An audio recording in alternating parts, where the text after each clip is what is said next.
Visual Studio, here's an application I'm going to be working with, and here is what I'm going to show you as a container app. So I'm in Azure Container Apps.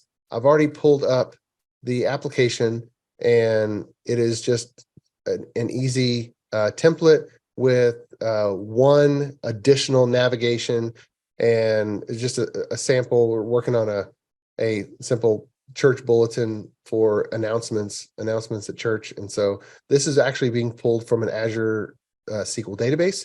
So this is hard-coded data. The template does hard-coded data, and this is actually pulling from a database. Okay, and this application, the code is in GitHub. So feel free to grab this. I'll put it in the Zoom chat. Feel free to grab the code and use it as you see fit. It's got the Docker file. It's got a private build. It has the Azure Pipelines YAML configuration. It also has the GitHub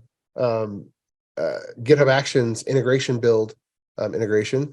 The build, though, I'm looking at is in Azure Pipelines, and so we have a build that has run 1.1.46. So remember that.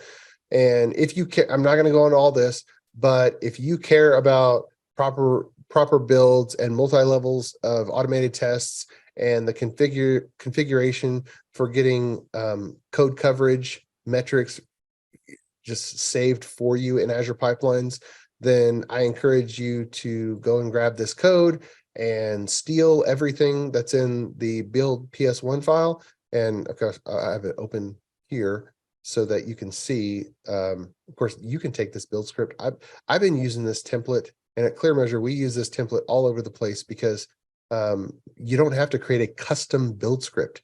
You see there's tons of just properties at the top, and then the functions are the same. We need to clean up from the last build. We need to compile. And so don't figure out all of these command line switches yourself. Just take this template. These are the command line switches you need. Treat warnings as errors. You put that right here, and it's just going to happen automatically. You have your unit test, you have your integration test that run. There's two command line switches that make the code coverage happen. You have collect coverage right there, and then you have the type cross-platform code coverage. And then, of course, in the Azure Pipelines YAML, you wire up the code coverage.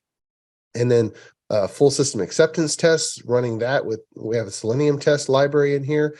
And then we actually are creating our database locally, and we're packaging it. We're using Octopack to create some nice NuGet packages. And we actually have our private build and our CI build right in here. So if you don't have that running from an automated DevOps perspective, just go ahead and steal this code and use it. And I hope that helps. Okay, so we run the build here. Oh, that was the previous one. With .NET 7, it's pretty easy to upgrade. You can either do Alt-Enter, and you can change it from .NET 6 to .NET 7 right there. But what most of you are going to do with an existing application, you're going to click on a particular project. You're going to see that it says .NET 6 or .NET 5, and you're going to change it right there. Then you're going to see that some of the package references don't start with a 7 that are kind of built into .NET Core. And you're going to have to change them there. And you're just going to go through all your CS project files, and that's pretty much all you got to do. And then just compile it and probably walk through some of the steps. Or for NuGet packages, over time, you're going to go to update, and you know what? There's going to be some of your packages that are from .NET 6, and you're going to click on it, and it's going to, oh, .NET 7 is available, and so you're going to do an update, or you're going to select all packages and hit update. When you do this, if anything pops up in your consolidate tab, go ahead and take care of it. That means one of your projects is using a different version of a NuGet package than a different project that's using the same NuGet package. So anytime something pops up in your consolidate tab, just go ahead and take care of it. All right, so it's super easy to upgrade to .NET 7. Now let's get back to container apps.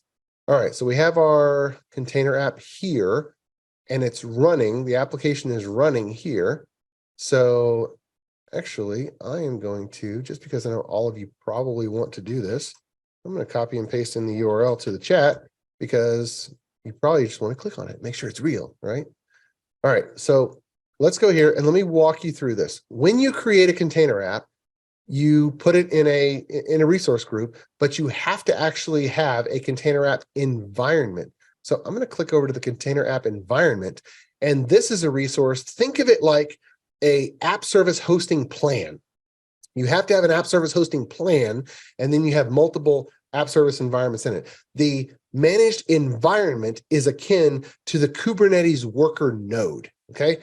Every container app that you put inside of a container apps environment is going to be working is going to be running on the same Kubernetes worker node. That means it's going to be in the same Kubernetes cluster, which means it's going to be in the same Azure data center, which means it's going to be in the same Azure region. Okay, so you cannot have you cannot have container apps in different Azure regions, but think that they're going to be in the same container apps environment, okay? Because that's the way that they work. Because the container apps environment is your network boundary. That's where you can kind of control more firewall stuff, or if you need to have VPN or express routes set up.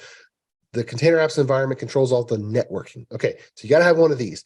Container apps go inside of this. So let's go back to where we were. So we have a single container app now inside the container apps environment, and you have your URL right here. So you're going to get to name the first part, and then Azure is going to just kind of give you a funny thing like icy moss. Azure gives that to you, and then a little hash. It looks like it's part of a GUID, just to make it unique. I'm running in South Central, and so you have .South Central. All right, let me go down to secrets, which is something I want to highlight. This is where you show your things that you want to be known only to you. Now, Octopus Deploy and Azure DevOps, when you put a secret in there, not even you can get it back. But with Azure Secrets, if you own it, if you're the owner, you can get it back, okay? But it is encrypted, and you can get to those secrets. All right. Now, there is a continuous deployment tab here where you can specify either a container registry or a GitHub repository to do auto deployments. This is for playing around. This is not for team development. Okay. Now you may find a place where you have a pretty static website or something super simple, and you want to say, you know what, let me just hook it up here. Okay, there's scenarios where you're going to do that, but most of the time you want to go through the formal DevOps pipeline, and you don't want to use this built-in one. I do understand why Azure puts it there to make it easy for people to deploy code with all kinds of different methods, and that's fine. I just want you to know that that's my opinion on it. All right, custom domains. You can register your own DNS, your own custom domains. You can get your URLs exactly like you want to, no problem.